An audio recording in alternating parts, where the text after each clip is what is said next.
Same problem आगे होगा, same problem आगे वही होगा।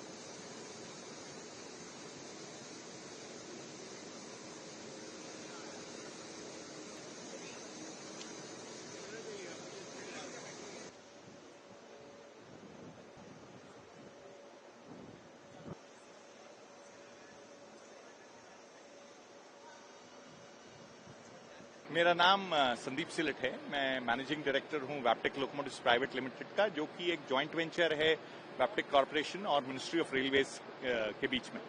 सर, यहाँ से लोको गिनी में सप्लाई होना है। कल प्रधानमंत्री जी पहला जो लोको जाएगा उसके लिए वो फ्लैग ऑफ करेंगे। हाँ, फ्लैग ऑफ करेंगे। पूरा जो ये प्रोजेक्ट है उसके बारे में एक ब्रीफ। तो सिमांडू प्रोजेक्ट जो है, it is one of the largest iron ore projects in the world. ये प्रोजेक्ट जैसे कि मैंने बताया, सिमांडू जो है इसकी प्योरिटी आयरन ओर की करीबन 65% है, जो कि बहुत ही अच्छी क्वालिटी का आयरन हो रहे।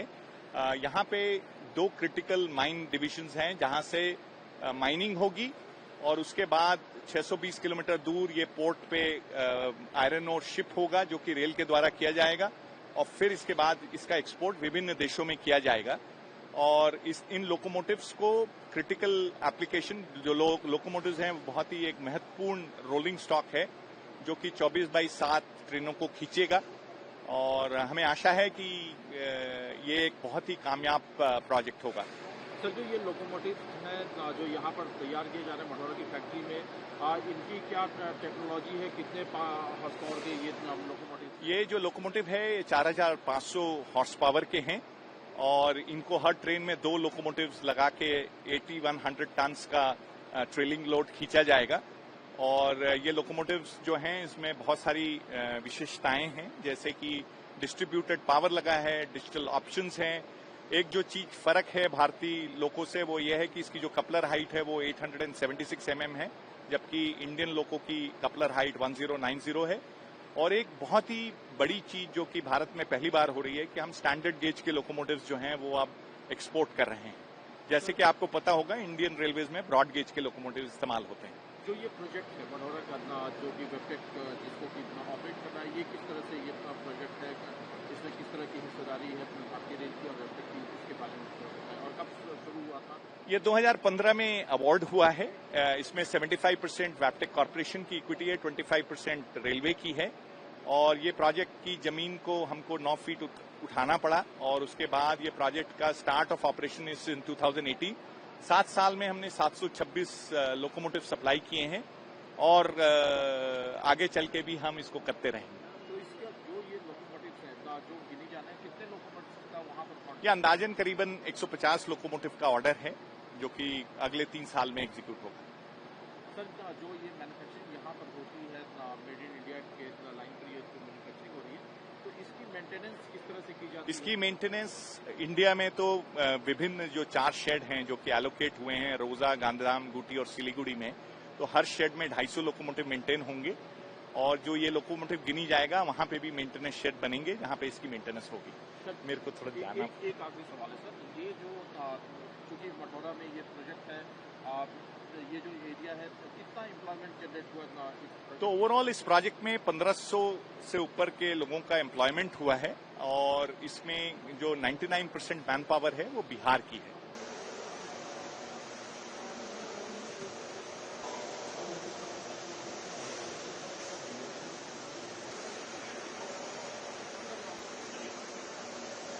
कर रहे हैं, यू गेट गुड पिक्चर्स।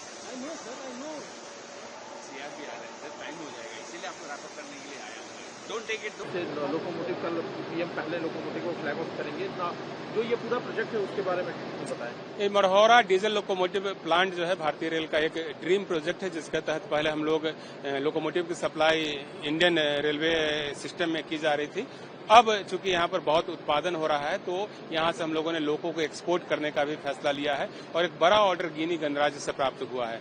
वहाँ पर स्टैंडर्ड गेज के लोकोमोटिव्स की आवश्यकता थी, और उसी के मद्देनजर प्लांट को मॉडिफाई करके स्टैंडर्ड गेज लोकोमोटिव का उत्पादन प्रारंभ किया गया है। और 150 लोकोमोटिव अगले 3 साल में गिनी गणराज्य को भेजे जाने हैं। वहाँ पर एक आयरन ओर का बहुत बड़ा खदान मिला है, उस खदान में ही इसको लगाया जाएगा। एक लोकोमोटिव की जो क्षमता है वो 4500 हॉर्स पावर की है। 2 लोकोमोटिव मिलाकर के यदि काम करेगा तो 9000 हॉर्स पावर के साथ सिंगल कैब की मदद से हम लोग पूरा का पूरा लोड जो 100 वैगन का होता है उसको पुल करने में सफल हो पाएंगे। तो निश्चित रूप से भारत देश के लिए एक बहुत बड़ी उपलब्धि है और इस प्लांट के लिए भी बहुत बड़ी उपलब्धि है। इस प्लांट को हम लोगों ने कई ढंग से मॉडिफाई किया है। जैसे अब यहाँ पर पहले सिर्फ ब्रॉड गेज के लोकोमोटिव बनते थे, अब यहाँ पर ऐसी व्यवस्था की गई है कि एक साथ ब्रॉड गेज, स्टैंडर्ड गेज और केप गेज, इन दोनों के लोकोमोटिव तैयार हो सके। स्टैंडर्ड गेज और केप गेज के जो लोकोमोटिव है उनका डिमांड इंटरनेशनल मार्केट में है। अफ्रीका हो, ऑस्ट्रेलिया हो, पश्चिम यूरोप के देश हैं, इन सभी जगहों पर स्टैंडर्ड गेज के लोकोमोटिव की डिमांड होती है। वहीं साउथ अफ्रीका और कुछ न्यूजीलैंड के पार्ट्स में केप गेज के लोकोमोटिव की डिमांड होती है। तो पर्पस यह है कि ग्लोबली जहां कहीं भी डिमांड हो उसकी पूर्ति के लिए लोकोमोटिव का उत्पादन अपने भारत देश में हो, अपने बिहार में हो। सर, बहुत सारे फैक्ट्री रेलवे की चल रही है जो लोकोमोटिव तैयार करती है पीपीपी मॉडल पर। ये फैक्ट्री उनसे कितनी अलग है, किस तरह की टेक्नोलॉजी यहाँ पर? भारतीय रेल की कई उत्पादन इकाइयां हैं। चितरंजन में हमारा लोकोमोटिव बनता है, वाराणसी में लोकोमोटिव का निर्माण किया जाता है, मधेपुरा में लोकोमोटिव का एक बड़ा प्लांट हाल में लगाया गया है जहां पर कि 12000 हॉर्स पावर के लोकोमोटिव बन रहे हैं। और दाहोद में भी एक नया लोकोमोटिव प्लांट स्थापित हुआ जहां 9000 पावर के हॉर्स पावर के लोकोमोटिव बन रहे हैं। तो उसी श्रृंखला में एक यह भी प्लांट है जो कि न सिर्फ भारतीय रेल की आवश्यकताओं की पूर्ति कर रहा है बल्कि ग्लोबल मार्केट के हिसाब से काम करते हुए दूसरे देशों की आवश्यकताओं की पूर्ति करने में भी सक्षम है। सर, एम्प्लॉयमेंट जनरेशन की अगर बात करें तो यहाँ से कितने लोगों को रोजगार? यदि डायरेक्टली और इनडायरेक्टली दोनों मिलाकर के देखें तो यहाँ पर 2 से 2500 लोगों को रोजगार मिला हुआ है। बहुत सारे लोग यहाँ पर अस्थायी रूप से काम कर रहे हैं, कुछ लोग टेम्पोरली भी काम करते हैं। इसके अलावा इनडायरेक्टली जो पूरा ऑपरेशन है उसमें भी हजारों लोग लगे हुए हैं। तो सर न सिर्फ यहाँ बल्कि पूरे भारत में भी इसकी कई इकाइयां हैं, मेंटेनेंस इकाइयां हैं, वहां पर भी करीब 1000 लोग लगे हुए हैं। तो सब मिलाकर आप देखें तो 4 से 5000 लोगों को रोजगार देने में यह प्लांट सक्षम है।